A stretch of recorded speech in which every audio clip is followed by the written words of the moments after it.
레드 데빌즈, 프리미어리그 최다 우승팀, 잉글랜드 최초 트래블팀, 유럽에서 꿈의 극장을 가지고 있는 팀, 우리나라에서는 박지성의 팀으로 잘 알려진 팀. 오늘 알아볼 역사는 맨체스터 유나이티드의 역사입니다. 1878년 맨유는 중상층 노동자들 중 Lancashire, Yorkshire. 뉴턴 히스 지사 노동자들이 쉬는 시간에 모여 만든 작은 클럽에서 출발했습니다. 당시 클럽 명칭은 LYRFC였으며 현재까지 쓰고 있는 맨체스터 유나이티드 FC로 바뀌게 된 시기는 1902년 4월 26일이었습니다. 또 당시 유니폼 색이었던 녹색과 금색에서 붉은색과 흰색으로 바뀌게 된 것도 이 시기였습니다. 1906년에는 처음으로 1부 리그로 승격하였고 1908년 첫 리그 우승을 달성하면서 다음 해에 FA컵 우승을 차지하기도 하였습니다. 이때 주축으로는 감독이었던 어니스트 막날과 해리 모거, 딕 터크워스, 존 피켄, 찰리 로버츠가 있었습니다. 이들과 함께 1910년에 꿈의 극장이라 불리는 올드 트래포드로 홈구장을 이전하였고 1910-11 시즌 두 번째 리그 우승을 거두었습니다. 하지만 이런 모습은 1922년 2부 리그로 강등되면서 1925년 다시 1부로 복귀하였지만 1931년 강등을 겪으면서 요요 클럽이라고 불리기도 하였습니다. 결국 맨유는 1938-39 시즌 리그 14위를 차지하면서 그 이후로 1부 리그에 정착하기 시작하였습니다. 1945년 10월 세계전쟁이 끝나고 다시 유럽 축구가 재개되면서 맨유는 맷 버스비를 감독으로 임명하였습니다. 버스비는 선수 선발권 및 이적, 훈련 방법 등에 있어서의 권한을 구단에게 요구하였는데 다행히 구단은 이를 동의하면서 그에게 권한을 맡기었습니다.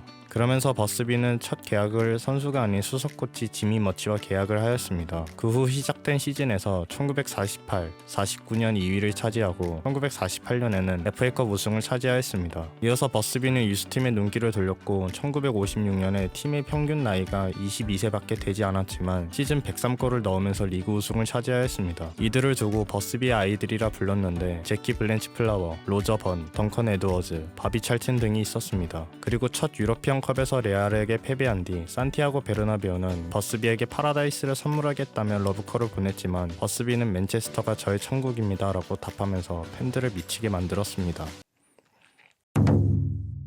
1957-58 시즌 맨유는 유러피언컵에서 지난 패배의 아픔을 딛고 4강 진출을 확정지으며 1958년 2월 6일 미넨 공항에 도착을 하였습니다. 하지만 당시 FA는 맨유가 유러피언컵에 참여하는 것을 못마땅하게 여겨 일정을 팍팍하게 부과하였습니다. 그래서 선수들은 미넨을 얼른 떠나고 싶어 했지만 폭설로 인해 비행기에 문제가 생길 우려가 있어서 기장은 방설 작업을 하도록 하였습니다. 모든 준비가 완료했다고 판단한 기장은 이륙 준비가 끝났다고 하였지만 비행기 엔진에서 문제가 생긴 것 같아 이륙을 취소하였습니다. 그런데 얼마 지나지 않아 기장은 다시 번복을 하면서 모두 비행기에 탑승하여 이륙을 시도했는데 오후 3시 3분 이륙 직전에 갑자기 속도를 잃고 공항을 둘러싸고 있는 펜스에 부딪힌 후 전방에 있던 민가와 그대로 충돌하고 말았습니다. 비행기는 전방과 후방으로 나뉘어 있었는데 충돌로 비행기는 두 동강이 나면서 후방에 있는 선수들과 승객 대부분은 즉사했고 경찰이 현장에 도착했을 때 맨유 선수 7명을 포함해 21명의 승객들이 이미 사망한 뒤였고 생존자들의 상태도 매우 위독하였습니다. 특히 덩컨 에드워즈는 직사는 피했지만 갈비뼈와 골반,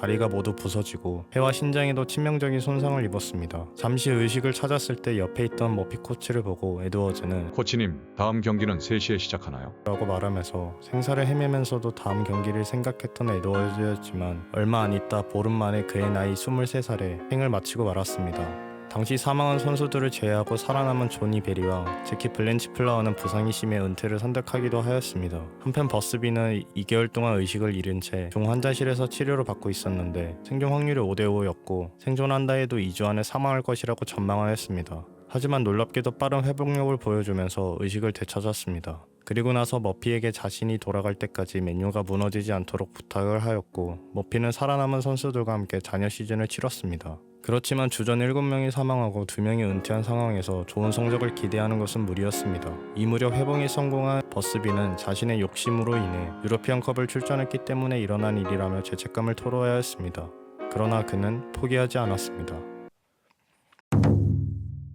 1957-58 시즌을 9위로 마무리한 맨유는 다음 시즌 2위를 기록하면서 반등을 꿈꿨지만 이어진 두 시즌은 연달아 7위로 마무리하였습니다. 심지어 1961-62 시즌은 15위라는 충격적인 성적을 보여주었는데 아무래도 비행기 참사 이후 후유증의 여파가 커서 많은 선수들의 건강 문제와 죄책감으로 인해 병원에서 치료를 받아야 했기 때문에 경기에 집중하기란 쉽지 않았습니다. 그래도 살아남은 선수 중 데니스 바이올렛은 이런 팀의 부진 속에도 리그에서만 32골을 터뜨리며 개인의 폼은 좋았지만 맨유의 하락세를 극복할 수는 없었기에 그는 1962년 팀을 떠나게 되었습니다. 어찌저찌 토리노에서 좋은 활약을 보여주었던 데니스 로를 1962-63 시즌이 시작하기 전 영입을 하는데 성공을 하였지만 이 시즌 리그 19위라는 최악의 성적을 거두었습니다. 반등의 기미란 보이지 않았지만 버스비는 1963년 FA컵 결승전에서 레스터 시티를 꺾고 우승을 차지하면서 다시 정상으로 가는 길을 밟기 시작하였습니다. 이후 1963년 조지 베스트가 유스에서 컬업되면서 데니스로, 바비 찰튼, 조지 베스트로 이어지는 잉글랜드 축구 역사상 최강의 삼각편대를 구축하게 되었습니다. 이 트리오와 함께 맨유는 1964-65 시즌 1위인 리버풀과 승점 4점 차를 기록하면서 반등에 성공하였습니다. 그 다음 시즌은 승점 61점으로 리즈 유나이티드와 승점이 동률인 상황으로 시즌이 종료되었는데 맨유가 골 득실에 앞섰기 때문에 미넨 참사 이후 7년 만에 구단 통상 6회 리그 우승을 달성하게 되었습니다.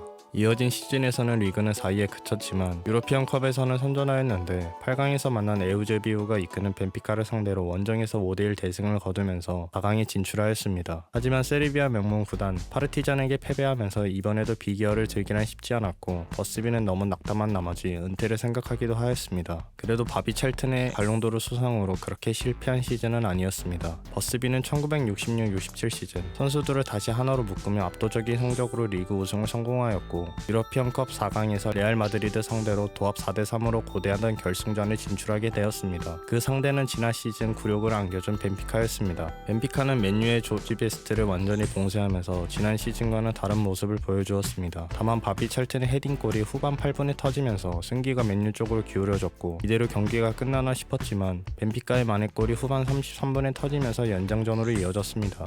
연장전에 돌입하면서 경기 내내 잠잠했던 베스트가 드디어 폭발하면서 2대1을 기록하였고 이어진 브라이언 키드와 바비 찰튼의 추가골로 최종 스코어 4대1로 경기를 마무리 지었습니다. 마침내 버스비는 미넨 참사 이후 10년 만에 팀을 유럽 챔피언에 등극시키면서 잉글랜드 클럽 최초로 첫 비기어를 들게 되었습니다.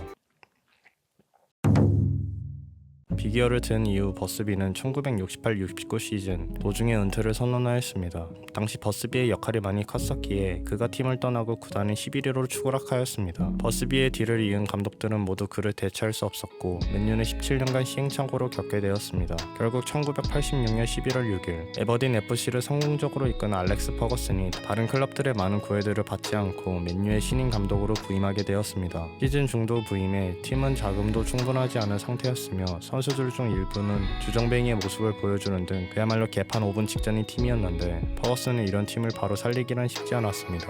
특히 리그 20위를 기록하고 있는 부임 후 데뷔전 패배와 노리치 시티전 무승부, 퍼거슨의 모친이 사망하는 악조건 속에서 퍼거슨은 소방수의 역할을 톡톡히 해내었는데 퀸즈파크 레인저스전에서 첫 승리를 가져가면서 리버풀 원정에서도 승리를 챙겼고 최종 리그 11위로 마무리하면서 첫 위기를 잘 넘기게 되었습니다. 그 후 퍼거슨에게 주어진 숙제는 리빌딩이었습니다.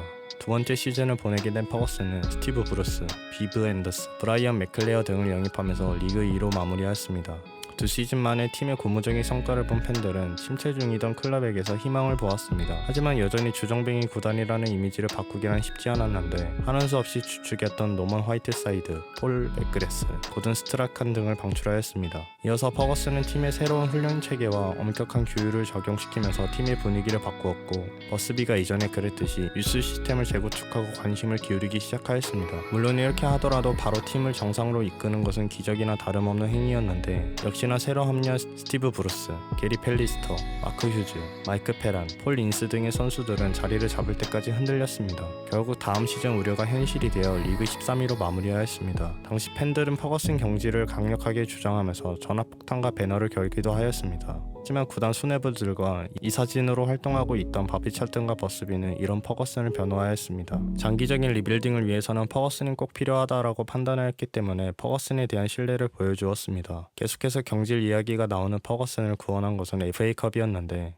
1989-90 시즌 우여곡절을 통해 결승 진출을 이루었고 크리스탈 팰리스와 첫 경기를 무승부로 마무리하였으며 재경기를 하게 되면서 마침내 1대0으로 승리를 거머쥐었습니다. 5년간 트로피에 목말라 있던 팬들은 퍼거슨을 다시 바라보게 되는 계기가 되었고 이 다음 시즌 맨유는 데니스 어윈을 영입하게 되었습니다. 이후 헤이잘 참사로 인해 5년간 잉글랜드 클럽의 유럽 대항전 정지 징계가 풀리면서 맨유는 컵 위너스컵에 참여하게 되었는데 이때 크루이프가 이끄는 바르셀로나를 격파하면서 우승을 차지하게 되었습니다. 덕분에 시선이 안 좋았던 잉글랜드 축구계에 있어 큰 의미를 부여한 우승을 얻은 맨유는 시즌 막판에 라이언 긱스가 성공적인 데뷔를 하면서 열심히 공을 들였던 유스 시스템이 빛을 보게 되었습니다. 1991-92 시즌에는 피터 슈마이켈이 0.500만 파운드라는 가격으로 맨유에 합류하였고 폴 파커와 칸첼스키스가 가세하면서 이제는 완성된 팀의 모습을 가꾸게 되었습니다. 하지만 당시 강력했던 리즈 유나이티드의 벽을 넘지는 못하면서 아쉽게 2위로 마쳤지만 UEFA 슈퍼컵을 우승하면서 맨유는 이전과 완전히 달라진 팀이 되었습니다.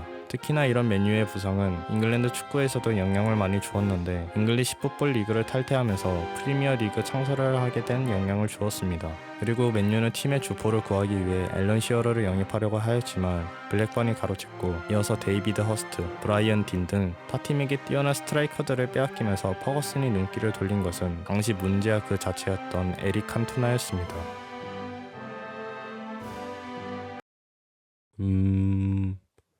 큰 거 온다이?